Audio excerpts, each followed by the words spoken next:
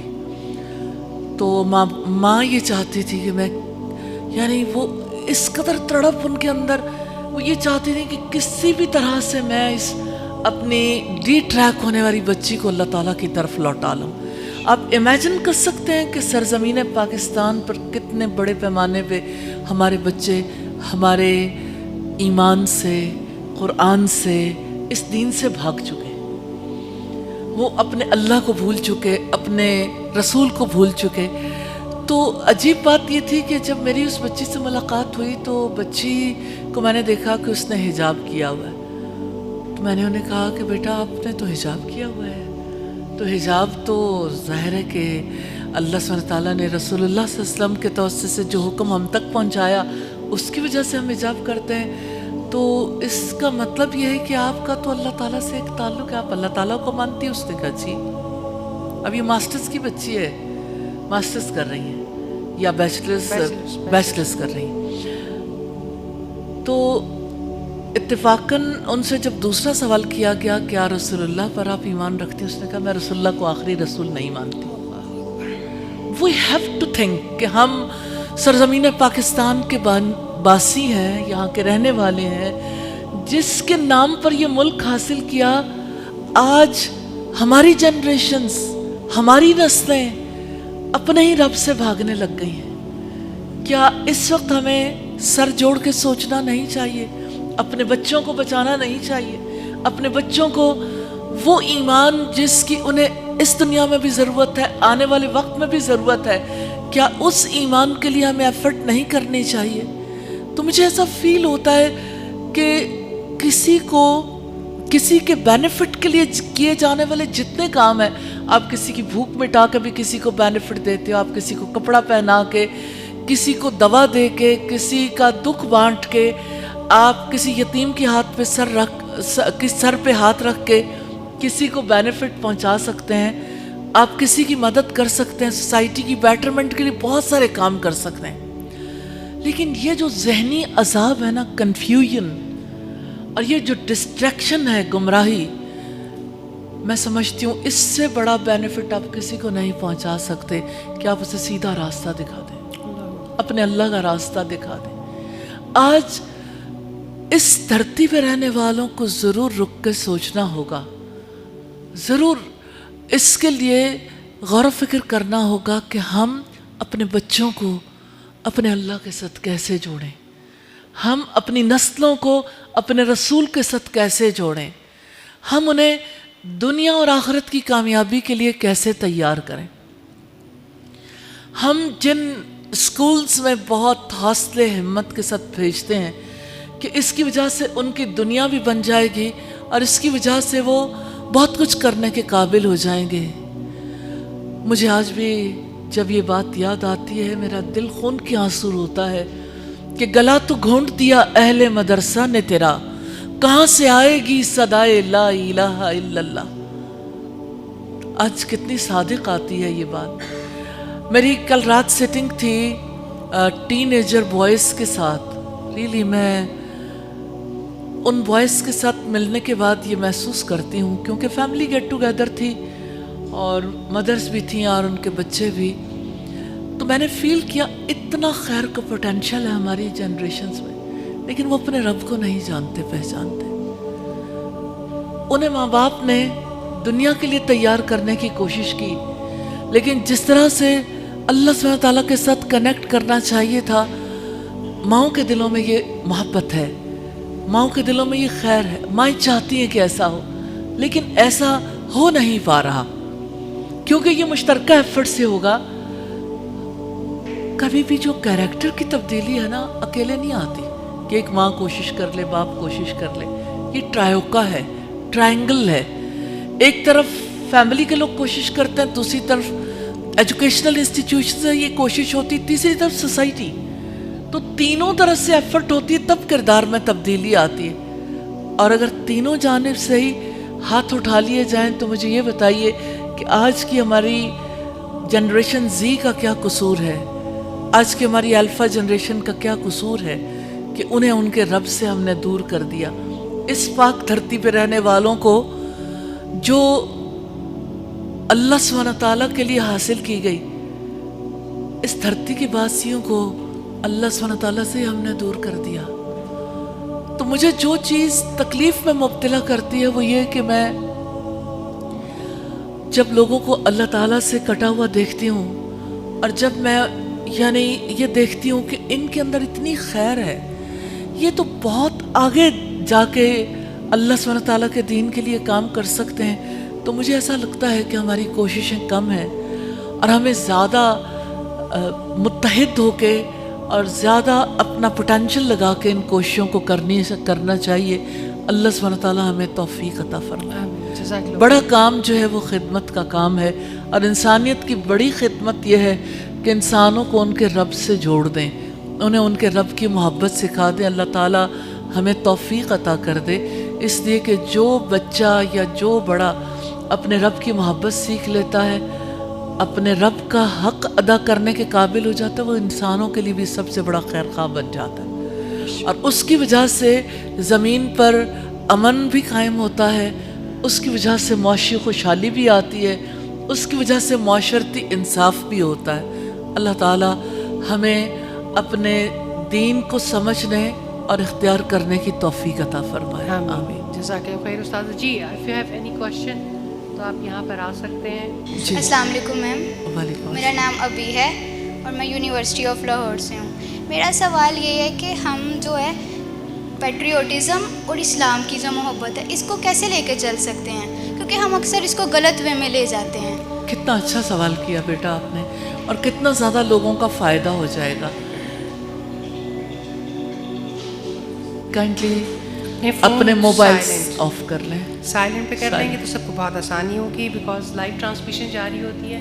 جی جزاک اللہ خیر. استاذہ بہت پیارا سوال کیا. میں آپ کو محمد رسول اللہ صلی اللہ علیہ وسلم کی حیات سے مثال دینا چاہتی ہوں. آپ جانتے ہیں اس سرزمین سے جو اللہ سبحانہ تعالیٰ کا پاک گھر بیت اللہ اپنے اندر رکھتی ہے، مکہ سے نبی کریم صلی اللہ علیہ وسلم کو کتنی محبت تھی. محمد رسول اللہ صلی اللہ علیہ وسلم جنہیں اللہ سبحانہ تعالیٰ نے آخری پیغمبر بنایا، جن کے لیے حضرت ابراہیم علیہ السلام نے دعا کی تھی، ربنا وبعث فیہم، اے ہمارے رب ان میں رسول مبعوث فرما دے، انہی میں سے جو انہیں تیری کتاب کی آیات تلاوت کر کے سنائے، جو انہیں کتاب اور حکمت کی تعلیم دے اور ان کے نفوس کا تزکیہ کرے. ابراہیم علیہ السلام کی دعا سینکڑوں سال کے بعد پوری ہوئی محمد رسول اللہ صلی اللہ علیہ وسلم کی صورت میں. آپ صلی اللہ علیہ وسلم نے جب اس دھرتی پہ آنکھ کھولی، لوگوں نے آپ کو صادق اور امین جانا. اس دھرتی پر جب آپ نے ایسے دن گزارے 40 سال، لوگوں نے آپ کو اتنی رسپیکٹ دی، آپ صلی اللہ علیہ وسلم کو اتنا ویلیو کیا، لیکن جب آپ پر وحی نازل ہوئی اور لوگوں نے مخالفت کی، 13 برس مخالفت کے گزرے، اس دھرتی پر آپ کو، آپ کے ساتھیوں کو اتنی تکلیفیں دی گئیں کہ آپ کو اللہ کے حکم سے ہجرت کرنی پڑی. جس وقت اس سرزمین سے آپ کو نکلنا تھا تو آپ نے اسے مخاطب کر کے کہا، اے سرزمین مکہ، تو دنیا کی سب زمینوں سے زیادہ مجھے محبوب تھی. اگر مجھے یہاں کے رہنے والے نہ نکالتے، میں یہاں سے کبھی نہ نکلتا. اس سرزمین سے محبت کا سبب پیدائش بھی تھا، آپ کا ہوم لینڈ تھا. اس سرزمین سے محبت کا سبب اللہ سبحانہ تعالیٰ کا گھر وہاں تھا، اور اس گھر کے ساتھ جو تعلق تھا اور اس کے لیے جو ذمہ داریاں تھیں، اس کی وجہ سے بھی محبت تھی. یہ پہلی میں دلیل آپ کو دینا چاہتی ہوں کہ اگر رسول اللہ اپنی اس دھرتی سے محبت کر سکتے ہیں تو ہو سکتا ہے آپ کے دل میں آئے کہ وہاں تو اللہ تعالیٰ کا گھر ہے، اس وجہ سے آپ اس دھرتی سے محبت رکھتے تھے اور ساری دنیا محبت رکھتی ہے. میں دوسری دلیل دینا چاہتی ہوں. آپ صلی اللہ علیہ وسلم جب کبھی مدینہ سے باہر ہوتے کسی غزوے کے لیے، کسی اور حوالے سے، تو واپسی کے سفر میں آپ سواری کو تیز کر دیتے. جب آپ احد پہاڑ کو دیکھتے تو آپ کی کیفیت عجیب ہو جاتی، اور آپ صلی اللہ علیہ وسلم کہتے کہ احد پہاڑ ہم سے اور ہم احد پہاڑ سے محبت کرتے ہیں. تو مدینہ سے محبت آپ صلی اللہ علیہ وسلم کی زندگی کے حوالے سے اگر ہم دیکھیں تو آپ نے محبت کی، آپ کے صحابہ نے محبت کی، اور اب پوری امت محبت کرتی ہے. تو یہ جو محبت ہے نا، جس دھرتی سے انسان کا تعلق ہوتا ہے، یہ انتہائی ضروری چیز ہے، کیونکہ محبت کی وجہ سے تعلق جڑتا ہے، اس تعلق کی وجہ سے پھر انسان اس کے لیے کچھ کرنا چاہتا ہے۔ تو یہ جو بے تعلقی ہے یہ ہمارے دین نے نہیں سکھائی، یہ کچھ غلط فہمیاں تھیں۔ نیشنلزم کے حوالے سے جو ڈسکشنز ہوئیں اور جس کی وجہ سے یعنی یہ بہت زیادہ اس وقت پہ جب خاص طور پر پاکستان کو حاصل کرنا تھا، اس دور میں ایسی چیزیں سامنے آئیں کہ پہلے ہندوستان کو اپنا وطن سمجھتے تھے، پھر ہندوستان کی بجائے جب ایک الگ خطے کا مطالبہ کرنا تھا، تو یہ شاید اس دور کی بات تھی۔ باقی یہ کہ یہ بات ٹرو ہے کہ نیشنلزم کے نام پہ جب مسلمان 52 ٹکڑوں میں بٹ جائیں اور ان کی ایک آئیڈینٹی نہ ہو، تو نیچرلی یہ سوال پیدا ہوتا ہے کہ آیا اسلام نیشنلزم کی اجازت دیتا ہے؟ ایسے نیشنلزم کی اسلام میں کوئی گنجائش ہے؟ تو بات یہ ہے کہ میں تاریخی طور پر ایک ایگزامپل دینا چاہتی ہوں۔ بنی اسرائیل کے لیے ایڈمنسٹریٹو پرابلمز تھے، کسی طرح سے یہ قوم سیدھی نہیں ہوتی تھی، ان کے معاملات کو سلجھانا بہت ڈیفیکلٹ تھا۔ تو اللہ سبحانہ تعالیٰ نے اتنا نیچرل وے میں اس کو یعنی اس کے لیے انتظام کیا کہ سب کے لیے آسانی ہو گئی۔ کین یو امیجن کہ بنی اسرائیل کی لیڈرشپ ایک نہیں 12 حصوں میں تقسیم کر دی گئی ایڈمنسٹریٹو پوائنٹ آف ویو سے۔ قرآن ہمیں یہ بتاتا ہے کہ اللہ تعالیٰ نے ان کے لیے 12 قبیلوں کے لیے 12 چشمے پھوڑ نکالے۔ تو قبیلوں کے سردار تھے نا، اور قبائلی نظام تھا، تو ہر قبیلے کے لیے ایک سسٹم بن گیا نا۔ اس کا یہ مطلب نہیں تھا کہ قبائل ایک دوسرے پر برتری ظاہر کریں۔ قرآن مجید اس کا بھی جواب دیتا ہے کہ ہم نے تمہارے لیے قبیلے اور برادریاں بنائیں تاکہ تم ایک دوسرے کو پہچانو۔ تو یہ شناخت تو ہو سکتی ہے، لیکن اس کی بنیاد پر ایک مسلمان ملک دوسرے مسلمان ملک کے خلاف نہیں اٹھ سکتا۔ ان کے درمیان جو اصل ریلیشن ہے وہ ایک کلمے کی بنیاد پر، اور اس کی بنیاد پر انہیں ایک ملت ہونا چاہیے۔ لیکن ایک ملت ہونے کا یہ مطلب نہیں ہے کہ اپنے ملک سے محبت کی بجائے ملک دشمنی سکھائی جائے۔ اور پھر یہ ہے کہ اسلام کے نام پر، معذرت کے ساتھ میں وہ الفاظ نہیں بولنا چاہتی، لیکن ایک ریالٹی ہے کہ ہم جتنا طویل عرصہ بہت سارے معاملات سے گزر آئے ہیں، شاید کافی حد تک ریاستی دہشت گردی کا تعلق بھی پھر اس محبت کے نہ ہونے کی وجہ سے جنم لیا۔ تو اس دہشت گردی کو روکنے کا ایک بہت بڑا طریقہ یہ ہے کہ لوگ اپنی اصل کو پہچانیں، اپنی جڑ بنیاد کو بھی پہچانیں۔ جیسے پاکستان، جیسے ایمان، دونوں چیزیں، جیسے ایمان ضروری ہے ایسے ہی پاکستان بھی ضروری ہے۔ آپ اگر ایمان کی بات کریں گے تو پاکستان سے ہٹ کے کیسے کریں گے؟ کیونکہ پاکستان آپ کی آئیڈینٹی ہے نا، تو آپ اس سے نہیں نکل سکتے۔ آپ دنیا میں کہیں بھی جائیں، دنیا تو آپ کو ایز اے مسلم دیکھے بھی، لیکن آپ کو پاکستانی کے طور پر ضرور دیکھے گی۔ تو آپ کو بحیثیت پاکستانی کے ضرور یہ دیکھنا ہے کہ ہم اپنی اس آزادی کے تقاضے کو کیسے پورا کریں۔ تو ہم نے اپنے اس آزادی کے مقصد کو پورا کرنا ہے کہ ہم نے یہ ملک حاصل کیوں کیا تھا۔ اس کی وجہ سے اللہ سبحانہ تعالیٰ کا یہ وعدہ ہے کہ قرآن مجید میں 3 آیات میں یہ بتائی ہے، اگر تم تورات کا نظام قائم کرو گے تو اللہ تعالیٰ تم پر آسمان سے بھی برکت کے دروازے کھول دے گا، اور زمین بھی تمہارے نیچے سے خزانے اگلے گی۔ اور اسی طرح سے انجیل کا نظام قائم کرو گے اور اس کتاب کا نظام۔ تو اصل بات یہ کہ مقصد تو یہی ہے کہ جب یہ دھرتی ملی تو لوگوں کے اندر ایمان کی محبت، اللہ سبحانہ تعالیٰ سے تعلق جگایا جائے، اور پھر دھرتی کے رہنے والے تقاضوں کو پورا کریں، وہ آنیسٹ ہو جائیں، متحد ہو جائیں، ان کے اندر کرپشن نہ ہو، امانت ہو، وہ عدل پر قائم ہو۔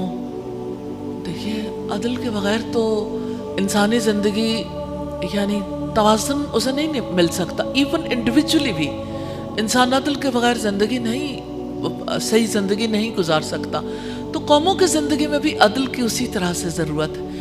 تو وی ہیو ٹو تھنک کہ ہم نے پاکستان کے ایک ایک بچے، ایک ایک بڑے کو یہ بنیادی ویلیوز سکھانی ہے انشاءاللہ تعالی. آزادی مل گئی ہے لیکن ابھی مقصد باقی ہے، جس مقصد کے لیے جس مقصد کے لیے ملے تھے. جی جزاک اللہ خیر، بہت شکریہ بیٹا. جی بارک اللہ فیک. السلام علیکم، میرا نام مصباح اعظم. میم ایک کویسچن کافی عرصے سے میرے مائنڈ میں تھا کہ آزادی سے پہلے، سپریشن سے پہلے، جس طرح سے ہمارے بڑے ہمیں بتاتے ہیں کہ ہمارے جو مسلمان تھے ان کا لیول آف ایمان بہت زیادہ تھا، اور سپریشن کے بعد جب ہمیں آزادی ہے، جب ہمارے سامنے کوئی دوسرا مذہب نہیں ہے، کیونکہ سپریشن سے پہلے ہمارے سامنے جو ہندو تھے، مسلمانوں کے سامنے وہ اس کو اپلائی کرتے تھے، سب لوگوں کے سامنے تھا سب کچھ. ایون دین ہم لوگوں نے اپنے ایمان کی زیادہ حفاظت کی. کیا ایسے ہی تھا؟ اور سپریشن کے بعد جب ہمیں آزادی ہے کہ ہم اپنا جو دین ہے بغیر کسی روک ٹوک کے اس کو صحیح طرح سے اپلائی کر سکتے ہیں، تو اس طرح کا لیول آف ایمان اب ہمارے اندر نہیں ہے. وہ کم کیوں ہو رہا ہے؟ ایسا کون سا ایلیمنٹ ہے جو ہم لیک کر رہے ہیں جو پہلے تھا اور اب نہیں ہے؟ صحیح، جزاک اللہ خیر. پہلی بات تو یہ ہے کہ آپ نے ڈریس بہت اچھا پہنا، اور جب نیا ڈریس کوئی پہنتا تھا تو رسول اللہ دعا دیتے تھے البس جدیداً وعش حمیداً ومت شہیدا، کہ نیا کپڑا پہنو اور قابل تعریف زندگی گزارو اور شہید کی موت آپ کو ملے. تو بہت ہی یعنی پیاری دعائیں، اور میں نے خصوصی طور پر رسول اللہ کی دعا آپ کے سامنے رکھنی چاہیے، اور یہ بتانے کے لیے کہ کسی کے ڈریس کو اگر آپ اپریشیٹ کرتے ہو کیسے کرنا چاہیے. اور اپریشیٹ کرنا اسلام ہے، یہ غیر اسلام نہیں ہے.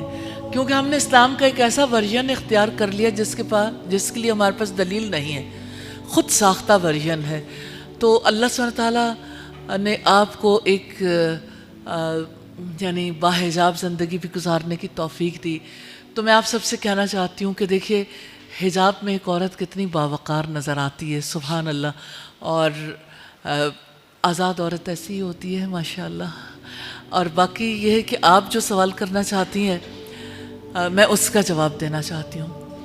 دیکھیے اگر آپ کہیں کہ جب پاکستان آزاد نہیں ہوا تھا تو انڈیا میں جب مسلمان رہ رہے تھے تو وہ زیادہ ایمان والے تھے. میں ایک چیز آپ پہ واضح کرنا چاہتی ہوں، ایمان کا تعلق اللہ سبحانہ تعالیٰ کی وحی سے ہے. وہ وحی جو مطلوبی ہے اور غیر مطلوبی ہے، یعنی قرآن بھی اور سنت بھی. ہمیں یہ دیکھ لینا چاہیے کہ انڈیا میں جب لوگ رہتے تھے تو وہ کتنے تعلیم یافتہ تھے. یعنی ان کے ایمان کا اندازہ ہمیں کسی اور یعنی معیار سے نہیں لگانا، ہم نے اس سٹینڈرڈ پہ انہیں ضرور دیکھنا ہے. تو ہم ایسا نہیں دیکھتے کہ ہمارے جو اسلاف تھے جنہوں نے قربانیاں دی تھی انہوں نے بہت زیادہ اللہ کی کتاب کو پڑھ رکھا تھا یا محمد رسول اللہ صلی اللہ علیہ وسلم کی تعلیمات کو پڑھا تھا، تو ایسا نہیں تھا. ہاں ایک بات تھی کہ جب آپ کسی نان بیلیور کنٹری میں رہتے ہو اس کی وجہ سے آئیڈینٹی کرائسس ہو جاتا ہے، آپ کو اپنی شناخت کی فکر پڑ جاتی ہے. تو آپ کم از کم اپنی بنیادوں کو ضرور پکڑ لیتے ہو کہ ہم اپنی شناخت نہ کھوئیں، ہمیں کچھ نہ کچھ اپنے بارے میں پتہ ہو. ہاں وہ ایک کام کرتے تھے، سٹوریز ضرور سناتے تھے لوگوں کو، یعنی اپنی تاریخ سے ناواقف نہیں رکھتے تھے. تو اس کی وجہ سے لوگوں کے دلوں کے اندر بیسک اسلامک ویلیوز تھیں. بیسک اسلامک ویلیوز کو سکھانے کی انہوں نے کسی حد تک کوشش کی تھی. مجھے ایسا لگتا ہے کہ اصل میں تو انہیں جب ان کے گھروں سے نکالا گیا، جب وہ ایک ایسے یعنی اچانک ایک ایسی فضا میں آ گئے جہاں پہ یعنی ایک دم انہیں دشمنی کا بھی سامنا کرنا پڑا اور ایک صورتحال ایسی پیدا ہوئی، تو ان کی ایمان کی کیفیت کسی حد تک بدلی تھی. لیکن ایسا نہیں ہوا کہ اچانک وہی لوگ جو بہت ایمان والے تھے اس دھرتی میں آ کے رہے تو ان کا ایمان کہیں چلا گیا. مجھے ایسا فیل ہوتا ہے کہ کم از کم ان کے دل میں یہ تمنا ضرور تھی کہ ایک ایسا خطہ ملے جہاں ہم اپنے اسلام کو اچھے طریقے سے پریکٹس کر سکیں. آج یوتھ سوال کرتی ہے اور یہ چاہتی ہے اور اپنے اس بات کا اظہار کرتی ہے کہ ہم اسلام کو پریکٹس کرنا چاہتے ہیں، لیکن جن انسٹیٹیوشنز میں ہمیں بھیجا جاتا ہے، ہمارے پیرنٹس بھیجتے ہیں، ہم اسلام کو پریکٹس نہیں کر سکتے پاکستان کے اندر رہتے ہوئے۔ ہمارے انسٹیٹیوشنز ایسے ہیں جہاں اسلام کو پریکٹس کرنا ہمارے بچوں کو، ہماری جنریشنز کو مشکل لگتا ہے۔ تو یہ بات اپنی جگہ پر ہے کہ انڈیا میں رہتے ہوئے بھی ایمان کی ضروریات ابھی پوری نہیں ہو رہی تھی جتنی ہونی چاہیے تھی، لیکن کسی حد تک انہوں نے بیسک چیزیں کچھ سیکھ سکھا رکھی تھی۔ اچھا، جب پاکستان میں آئے ہیں تو اگر آپ اوورآل دیکھیں، چونکہ میں نے اس فیلڈ کو اسٹڈی کیا، ریسرچز کی، تو مجھے پتہ چلا انٹرنیشنل اسلامک یونیورسٹی کے دعوت ڈپارٹمنٹ کی طرف سے ایک ریسرچ ہوئی آج سے کو 20 سال پہلے، یا شاید اس سے بھی پہلے کی بات۔ وہ ریسرچ اس بارے میں تھی کہ پاکستان میں کتنے لوگ ہیں جو صرف ناظرہ قرآن پڑھنا جانتے ہیں۔ کیا آپ امیجن کر سکتے ہیں؟ 11.1%، 11.1% اس دور میں تھا۔ آج تو اس کی تعداد بہت کم ہو گئی ہوگی۔ ناظرہ قرآن کا مطلب یہ ہے کہ کسی کو ایک بات کا بھی پتہ نہ چلے کہ اللہ نے یہ کتاب کیوں بھیجی ہے، صرف اسے پڑھنا آتا ہو، سکل، یعنی سکل سیکھنے والے بھی 11.1%، 89.9% لوگ ایسے تھے جو نہیں جانتے تھے۔ اور آج صورتحال اس سے کہیں زیادہ خطرناک ہے۔ اور ایک سروے اور ہوا تھا جس میں یہ دیکھا گیا تھا کہ پاکستان کی مساجد کے ائمہ جو ہیں وہ کتنے % ایسے ہیں جو یعنی نماز کا ترجمہ جانتے ہیں۔